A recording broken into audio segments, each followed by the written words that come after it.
Charles IV, King of Bohemia and Holy Roman Emperor, had a long and successful reign. The empire he ruled from Prague expanded, and his subjects lived in peace and prosperity.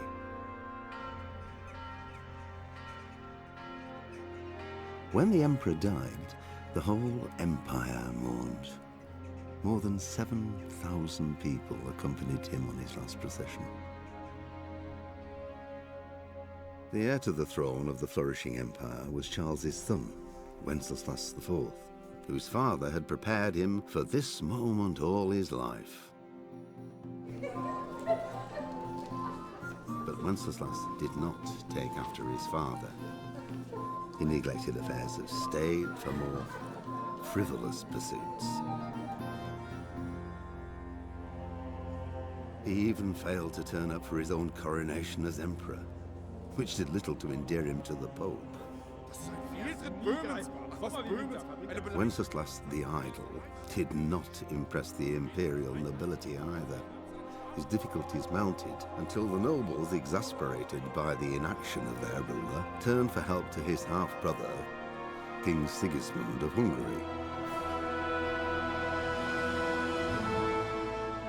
Sigismund decided on a radical solution. He kidnapped the king to force him to abdicate, then took advantage of the ensuing disorder to gain greater power for himself. He invaded Bohemia with a massive army and began pillaging the territories of the king's allies. It is here that my story begins.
God bless. Same to you. Today's a scorcher.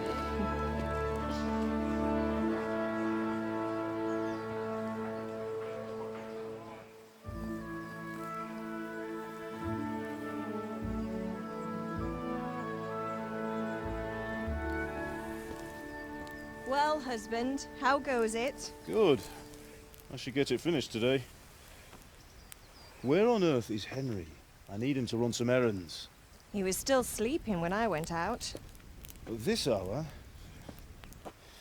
Blue-blooded idler. Well, it looks like he was out all evening, drinking like a lord. Go and get the lazy bones up then. Quick clout round the ear should do it.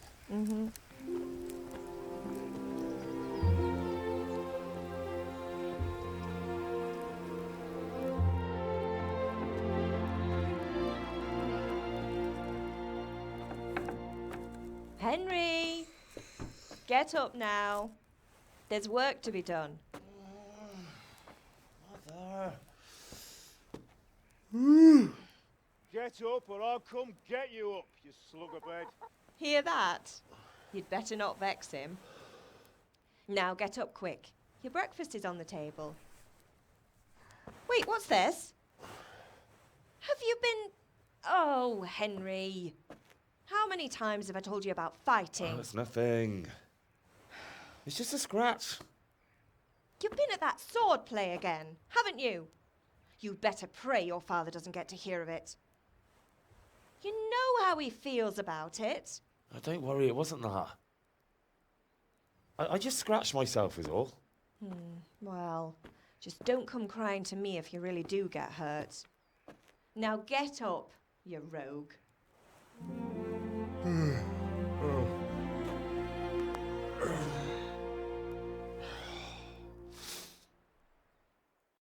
A fine state you're in this morning. What on earth did you get up to last night?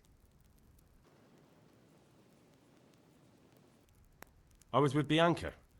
We were, talking? Talking, were you? That's what you call it, is it? Stop it, Ma. Well, I've got a feeling there's something you're not telling me. And it's connected with that scratch on your hand. And that suspicious-looking character with a sword who turned up in town recently.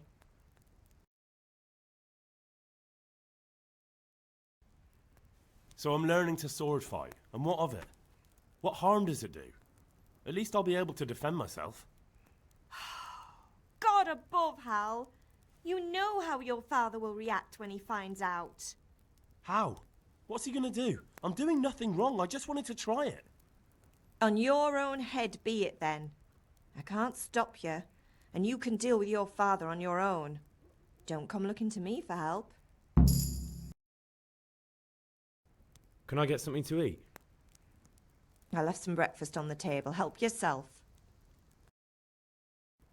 Do you need me to do anything, Ma? Ah, you're a good lad. But I'm fine. It's your father needs helping with that sword. Did Matthew and Fritz come looking for me? No, I haven't seen them this morning. They shouldn't be hard to find. They'll be hanging around a tavern somewhere as usual. Mother. You're nearly a grown man, Hal. Father will pass the fort on to you one day soon. You've been courting that Bianca for months now. Why do you have to keep wasting your time with those two layabouts? They're nothing but trouble. Is Father angry with me for sleeping late? He's not happy. Yesterday you promised him you'd help finish that sword for Sir Radzig.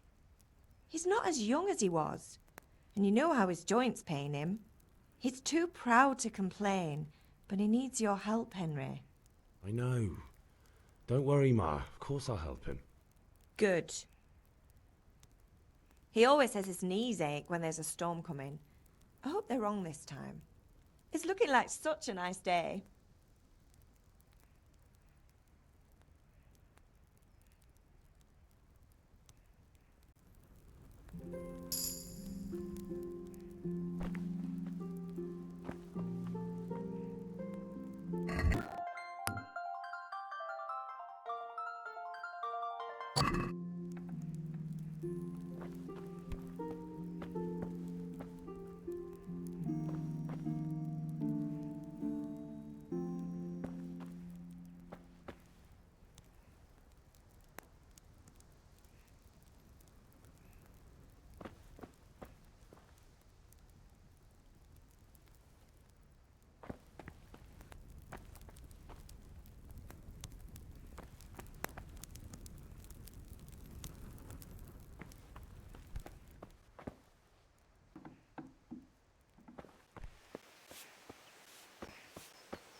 At least you're up, that's a start. Anyway, we've a lot of work to do today. I'm finishing the sword for Sir Radzig, and I need your help. With what?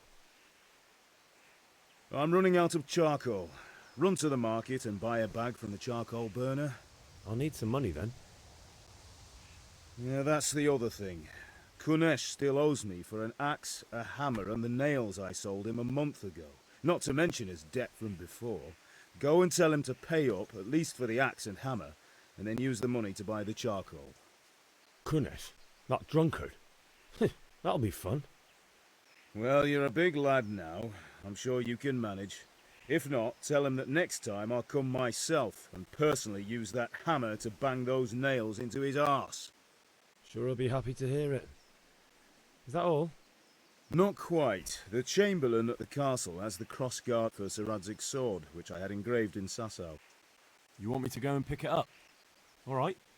Money, charcoal, crossguard. Got it. And ale. Stop off at the tavern on your way home. I know you'll be going there anyway to see that girl of yours. But make sure the ale's still cool from the cellar when you get back. Her name is Bianca. Right, so make sure Bianca draws me a nice cool one. Run along now, work won't wait.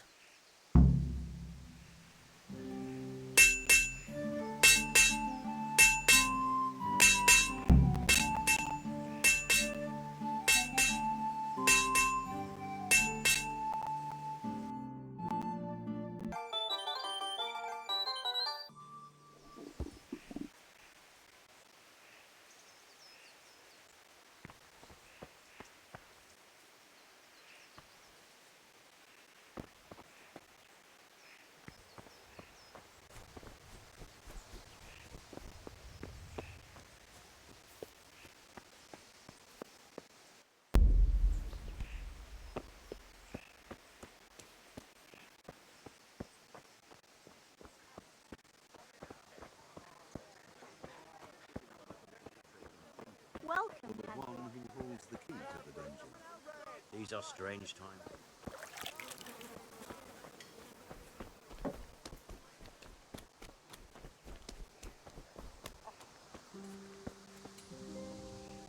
God be with you, Kunesh. What do you want? My father sent me to get the coin you owe him for the axe, hammer and nails. I've got nothing. Clear off. You know you owe father for a lot more than just the axe and hammer. If he went to the bailiff about it, you'd be in deep water. At least pay for the tools if you can't pay for everything. I told you I have no coin, you bastard. Get the hell out of here, or I'll use the axe on you.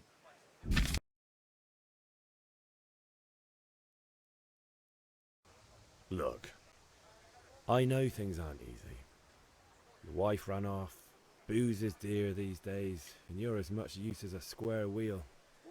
It's no wonder you're short of coin. But a debt's a debt, and I can't leave here without something. You son of a whore. How dare you speak to me like that? Didn't your thieving father teach you any manners? No? Well, I'll teach you then. Bye.